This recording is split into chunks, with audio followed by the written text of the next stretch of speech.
ভোটে হারের মাত্র এক মাসের মধ্যেই দেখা যাচ্ছে তৃণমূল একেবারে ভেঙে খান খান হয়ে গেছে।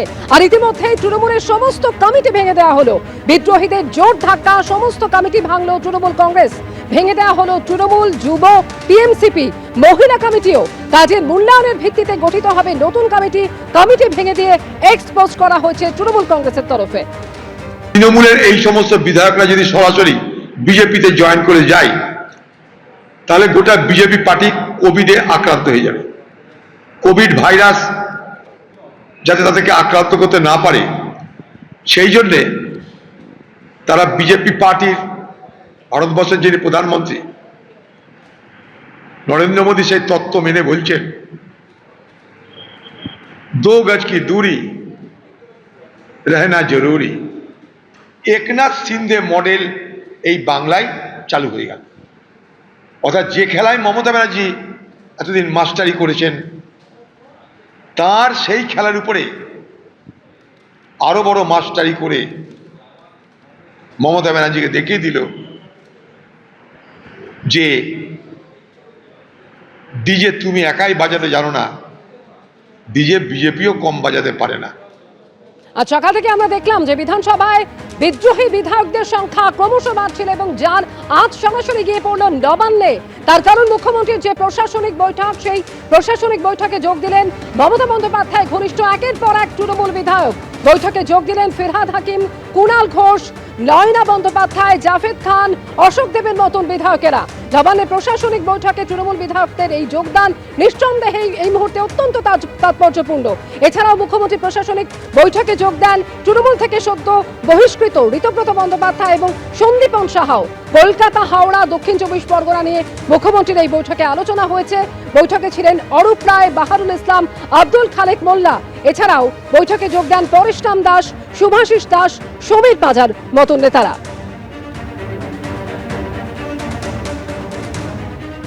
এটা তো প্রশাসনিক বৈঠক, সেখানে আমি বেলেঘাটার বিধায়ক হিসেবে এসেছিলাম। সেখানে বেলেঘাটার উন্নয়নের জন্য আমি মাননীয় মুখ্যমন্ত্রীকে আমি আমার এলাকার নির্দিষ্ট কিছু কাজ, কিছু হসপিটাল সংক্রান্ত কিছু পরিকাঠামো উন্নয়ন, সুভাষ সরোবর থেকে শুরু করে একাধিক নানা ধরনের হাসপাতাল, এই ধরনের চিঠি জমা দিয়েছি। আরও আনুষঙ্গিক বিষয়ের মধ্যে আমরা একটা অনুরোধ করেছি যে যেখানে মনে হবে যে এই জায়গাটা থেকে একটু সরানো দরকার লোক, তাহলে দুম করে সেখানে অ্যাকশন না করে যদি একটু আগাম জনপ্রতিনিধিদের একটু আলোচনার মধ্যে আনা যায়।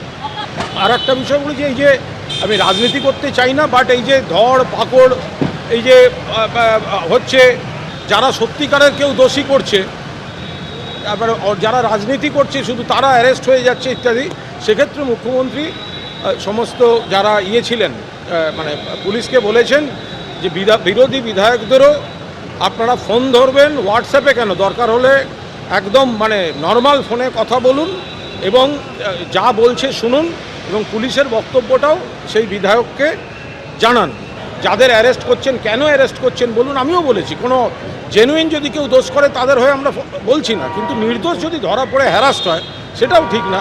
তো সেটা একটা পুলিশের সঙ্গে কোঅর্ডিনেশনটার একটা ব্যবস্থাপনার মধ্যে করা গেছে। আজকে সমস্ত দলের এমএলএরা খুব সুন্দর মিটিং হচ্ছে, সমস্ত দলের মানুষরা মুখ্যমন্ত্রীর সাথে কথা বলতে পেরেছেন। শোভন দেবকে বিরোধী দলনেতা চেয়ে অভিষেক বন্দ্যোপাধ্যায়ের প্রস্তাবের পাল্টা প্রস্তাব যা আজকে জমা পড়েছে বিধানসভার অধ্যক্ষের কাছে। তিনি বিকেল 4টে পর্যন্ত সময় চেয়েছিলেন, তবে ইতিমধ্যে বিকেল 4:30 বেজে গিয়েছে। বিধানসভার অধ্যক্ষ এই মুহূর্তে কি সিদ্ধান্ত নেন, অবশ্যই সেই দিকে প্রত্যেকের নজর। সরাসরি রয়েছেন এই মুহূর্তে আমাদের সঙ্গে প্রতিনিধি কৃষ্ণেন্দু অধিকারী। কৃষ্ণেন্দু, এখন এটাই তো দেখার যে স্পিকার কি সিদ্ধান্ত নিতে চলেছেন, কোন কোন সম্ভাবনাগুলো জোরালো হচ্ছে এখনো পর্যন্ত। দেখো, একটা বিষয় আছে, সেটা হচ্ছে সাংবিধানিক, আর একটা বিষয় হচ্ছে রাজনৈতিক যে পালাবদল আজকে ঘটে গেছে সেটা একদম চোখের আলোর কাছে পরিষ্কার। তৃণমূল কিন্তু খান খান হয়ে গেছে, ভেঙে চুরমার হয়ে গেছে। মমতা বন্দ্যোপাধ্যায়ের নামে যে দল তৈরি, মমতা বন্দ্যোপাধ্যায় নিজে যে দল তৈরি করেছেন, সেই দলের প্রস্তাবকে বুড়ো আঙুল দেখিয়ে 58 জন বিধায়ক তৃণমূলের টিকিটে জেতা, তারা নতুন করে পরিষদীয় দল তৈরি করেছেন, পরিষদীয় দলে সেখানে ঋতব্রত বন্দ্যোপাধ্যায়কে বিরোধী দলনেতা হিসেবে মনোনীত করা হয়েছে। বাকিটা যেটা পড়ে আছে সাংবিধানিক বিষয়, যত বিকেল এগোচ্ছে সেই সাংবিধানিক বিষয়ে শিলমোহর পড়ার সম্ভাবনার দিকে এগোচ্ছে। কারণ স্পিকার, বিধানসভার স্পিকার তিনি বিধানসভায় আছেন। কিছুক্ষণ আগেই মুখ্যমন্ত্রী শুভেন্দু অধিকারী প্রশাসনিক বৈঠক ছেড়ে বিধানসভায় এসছেন এবং শুভেন্দু অধিকারীর সঙ্গে সঙ্গে তাপস রায়, শঙ্কর ঘোষ সহ যারা সিনিয়র মন্ত্রী, সেই সিনিয়র মন্ত্রীরাও এসছেন। এবং যারা সকালবেলা এই বিদ্রোহ ঘটালেন 58 জন বিধায়ক, তাদের মধ্যে অধিকাংশ বিধায়ক কিন্তু তারা আবার ফিরে এসছেন বিধানসভায়। যারা প্রশাসনিক বৈঠকে যোগ দিয়েছিলেন তারা আবার ফিরে এসছেন বিধানসভায়। সেক্ষেত্রে বিধানসভায় যে সিদ্ধান্তটা স্পিকার নিতে পারেন, যে প্রস্তাব সকালে পেশ করা হয়েছে সাদা খাতায়, সেই প্রস্তাবকে তিনি অনুমতি দিচ্ছেন বা অনুমোদন করছেন। এবং সেটা শুধু সময়ের অপেক্ষা, কারণ মুখ্যমন্ত্রী এসছেন, মুখ্যমন্ত্রীও স্পিকারের সঙ্গে কথা বলতে পারেন এ ব্যাপারে। এবং ঋতব্রত বন্দ্যোপাধ্যায়, সন্দীপন সাহা সহ যে 58 জন সই করেছিলেন তারা কিন্তু এখানে এখনো পর্যন্ত আছেন। সুতরাং যে রাজনৈতিক পালাবদল বা রাজনৈতিক পালাবদলটা সকাল থেকে ছিল সেটা হয়ে গেছে। এবার যেটা সাংবিধানিক কিছু রীতিনীতি থাকে, বিধানসভার কিছু নিয়মকানুন থাকে এবং সেই নিয়মকানুনের মধ্যে থেকে স্পিকার হয়তো আগামী কয়েক মিনিটের মধ্যে সিদ্ধান্ত নেবেন।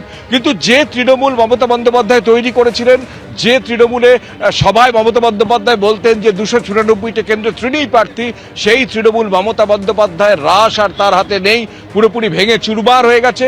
কারণ সেই তৃণমূলের একটা বড় অংশ, 80 জনের মধ্যে 2 জন বহিষ্কৃত, বাকি 78 জনের মধ্যে 58 জন ইতিমধ্যে সই করেছেন যে ফিরহাদ হাকিম বা শোভনদেব চট্টোপাধ্যায় বা অসীমা পাত্র বা নয়না বন্দ্যোপাধ্যায় নন, পরিষদীয় দল তাদের নতুন। এবং সেই পরিষদীয় দলে জায়গা পাচ্ছেন বিরোধী দলের নেতা ঋতব্রত বন্দ্যোপাধ্যায়, 3-4 জন উপনেতা করা হয়েছে। জাভেদ খান, যিনি একজন সিনিয়র লিডার, মমতা বন্দ্যোপাধ্যায়ের সঙ্গে দীর্ঘদিন ধরে আছেন, এমনকি সন্দীপন সাহা, এবং আছেন সাবিনে আসবিন, এবং কেশপুরের বিধায়ক শিউলি সাহা, এবং আকরুজ্জামান হরিশ্চন্দ্রপুরের বিধায়ক, তাকে চিফ হুইপ বা মুখ্য সচেতক করা হয়েছে।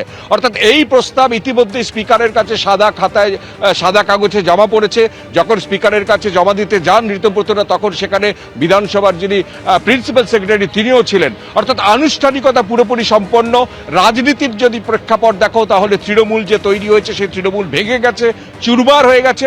এমনকি তার পরবর্তী যে পদক্ষেপটা দেখা গেল যে মমতা এই প্রেক্ষাপটের পরেও মমতা বন্দ্যোপাধ্যায়ের সঙ্গে যে কজন আছেন, অর্থাৎ ফিরহাদ হাকিম কিংবা কুণাল ঘোষ কিংবা নয়না বন্দ্যোপাধ্যায় কিংবা অশোক দেব, তারাও প্রশাসনিক বৈঠক করতে গিয়েছিলেন মুখ্যমন্ত্রীর সঙ্গে। সুতরাং সব মিলিয়ে তৃণমূলের ভবিষ্যৎ কি আগামী দিনে সেটা তৃণমূলই বলবে। তৃণমূল সমস্ত কমিটি ভেঙে দিয়েছে, ছারখার হয়ে গেছে, নতুন করে আবার তৃণমূল তৈরি করার পরিকল্পনা নিয়েছেন মমতা বন্দ্যোপাধ্যায়। আর সাংবিধানিক যে প্রেক্ষাপট যেটুকু বাকি আছে, কিছুক্ষণের মধ্যে স্পিকার স্পষ্ট করবেন। রাজ্য রাজনীতিতে সবচেয়ে বড় পালাবদল আজকে কিছুক্ষণের মধ্যেই হয়তো তার সাংবিধানিক শিলমোহর পড়বে। এই সন্দেহে এই মুহূর্তে অত্যন্ত গুরুত্বপূর্ণ এবং অবশ্যই প্রত্যেকের নজর রয়েছে সেই দিকে যে স্পিকার আজকে যে চিঠি স্পিকারের কাছে জমা পড়েছে সেখানে স্পিকার অনুমোদন দেন কিনা, ঠিক কি হতে চলেছে তা জানার জন্য আর মাত্র কিছু সময়ের অপেক্ষা। তার কারণ ইতিমধ্যে কিছুক্ষণ আগে সেখানে মুখ্যমন্ত্রী শুভেন্দু অধিকারী তিনিও পৌঁছে গিয়েছেন, একে একে পৌঁছচ্ছেন তৃণমূল বিধায়কেরাও। এবিপি আনন্দ, এগিয়ে থাকে, এগিয়ে রাখে।